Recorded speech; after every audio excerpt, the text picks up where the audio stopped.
Doctor साहब क्या लग रहा है आपको, टारगेट जो है वो कितना होगा तो उसको डिफेंड कर सकेगा अफगानिस्तान? जिस रफ्तार से चल रहा है तो ये तो बज़ाहिर ऐसा लग रहा है कि अब 3 ओवर और 270 तक यानी कि शायद हो सकता है बन जाए।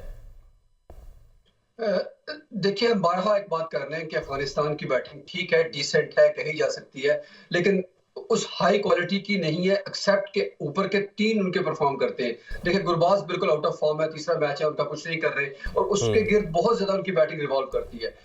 कल का दिन यानी कि परसों का उसके लिए इब्राहिम ज़दरान के लिए तो उन्होंने 177 किया। आज तीसरे नंबर वाले बैट्समैन ने किया, लेकिन गुरबाज पर स्टिल ड्यू था, उन्होंने आज नहीं किया।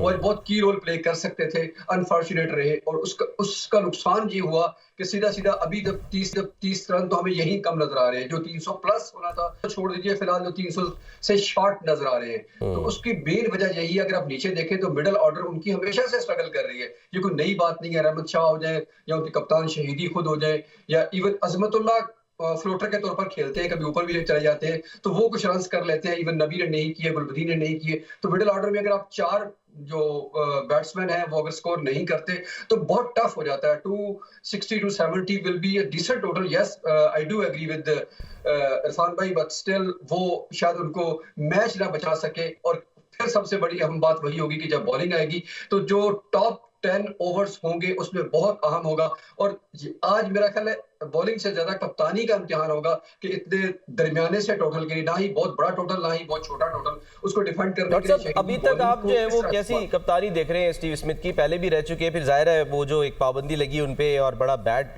समझ लें कि एक पैच आया था, उसके बाद अब ये कम बैक कर रहे हैं पैट कमिंस के ना होने की वजह से। जी, जो हम पहले भी पोर्शन में भी बात यही कर रहे थे कि जो स्टीवन स्मिथ हैं वो मेरा ख्याल है कि पिछले इरा में पैट कमिंस ने ऑफ कोर्स आके बहुत ज्यादा उनको कर दिया ओवर शेडो, लेकिन स्टिल उनकी बहुत ज्यादा अचीवमेंट है ऑस्ट्रेलिया के लिए। अगर मेरा ख्याल है स्टीव वॉ की बात देखा जाए तो मोस्ट सक्सेसफुल कैप्टन है। और मुझे उनकी जो बहुत ज्यादा पसंद है, वो बड़े कूल से नजर आते हैं। अगर आप मैदान में देखें तो वो उनका इंसिडेंट जो हुआ बेनक्राफ्ट वाला, वो तो एक सैंड पेपर स्कैंडल, वो एक अलग अपनी जगह पे। अदरवाइज देखें तो काफी उनकी बड़ी ग्रिप रहती है मैच पर। उनको मैंने कभी नहीं देखा टेम्पर लूज करते हुए या इस तरह कि जैसे मैच को थ्रो करते हुए। तो टिपिकल ऑस्ट्रेलियन माइंडसेट के साथ वो करते हैं और मैच को पूरा लेके जाते हैं ऑल द वे। ऐसा कभी नहीं देखा गया कि वो बिल्कुल क्लूलेस नजर आए आपको मैदान में, चाहे वो बॉलिंग के दरमियान हो या बैटिंग के दरमियान हो। तो हिमसेल्फ वो खुद बैटर बहुत अच्छे हैं, तो वो खुद भी 50-100 रन, बड़े रन की अहलियत भी रखती है और करते भी हैं। तो जब वो खुद कैप्टन परफॉर्मर होता है तो बाकी टीम उसके साथ खुद चलती है। तो स्टीव स्मिथ को मैं 100% नंबर देने को तैयार हूं बिल्कुल, कि वो किसी भी इवन 350 आपने देख लिया, पहले चेज कर लिया, तो आज का टोटल उनके लिए मुश्किल नहीं होगा।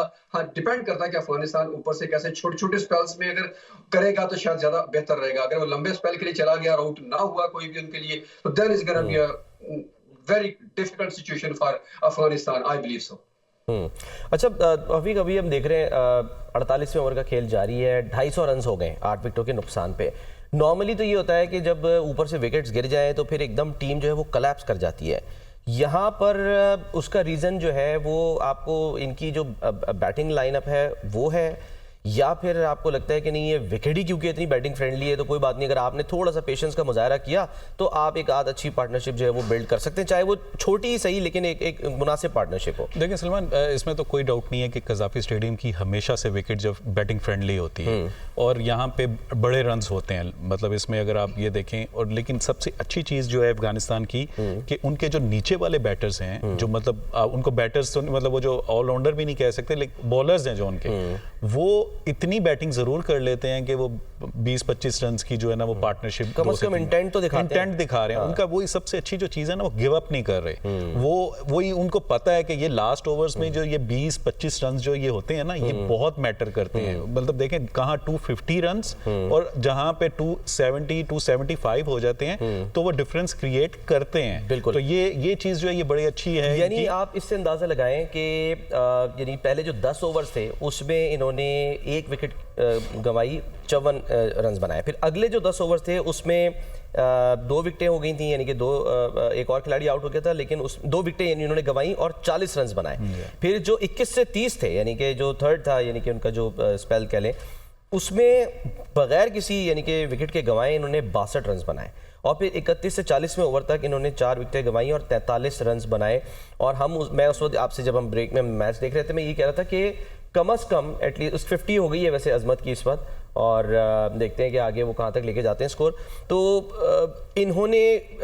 इनका ये टारगेट था कि जब 40 ओवर हो गए थे तो हम ये बात कर रहे थे कि अब फोकस अगर ये है ना कि पूरे ओवर्स खेल लें, 50 ओवर ये खेल लें, तो एक टारगेट अच्छा सेट कर सकते हैं। ये हमारे यहाँ इंटेंट नहीं दिखाई देती कि जब वो होता है ना कोलैप्स होता है तो बस एक के बाद एक जो है ना वो गिरना शुरू हो जाता है और हम 46-47वें ओवर पे जाके खत्म हो जाते हैं। एक्चुअल में होता ये सलमान के देखें, आपका अगर कोई बैटर जो है वो अंदर है और वो सेट, जैसे अभी आप देखें कि अजमत के 50 रन हो गए हैं, तो जो आने वाले हैं बैटर्स जो बॉलर्स होते हैं, लेकिन वो जब बैटिंग के लिए आते हैं तो उनकी जॉब ये होती है कि आपने सिंगल करके जो सेट बैट्समैन है उसको खिलाना है। तो ये अच्छी चीज है कि ये एक तो स्ट्राइक रोटेट कर रहे हैं और प्लस जहां पे भी अजमत को चांस मिल रहा है वो एक बाउंड्री लगा रहा है। तो ये जो रन्स है ना ये बहुत क्रूशल है। आप ये अगर अफगानिस्तान मैच जीतेगा तो ये जो एंड में ये जो छोटी सी पार्टनरशिप लग रही है ना 25-30 रन की इस तरह की, ये बहुत क्रूशल होंगी और ये बहुत वाइटल होंगी। आप देखिएगा कि यहां से ये अगर ऊपर से, जैसे डॉक्टर साहब ने भी एक बात की ना कि अगर ऊपर से नया बॉल उन्होंने अच्छा किया और ऊपर से वो 2 से 3 विकेट्स लेने में कामयाब, एक दफा ऑस्ट्रेलिया प्रेशर में आएगा और उनके स्पिनर्स ऐसे हैं कि वो उनको प्रेशर में ला सकते हैं उसके बाद। तो आई थिंक कि अगर ये 1 से 2 विकेट्स ऊपर जल्दी गिर गई तो ये मैच बहुत इंटरेस्टेड होगा।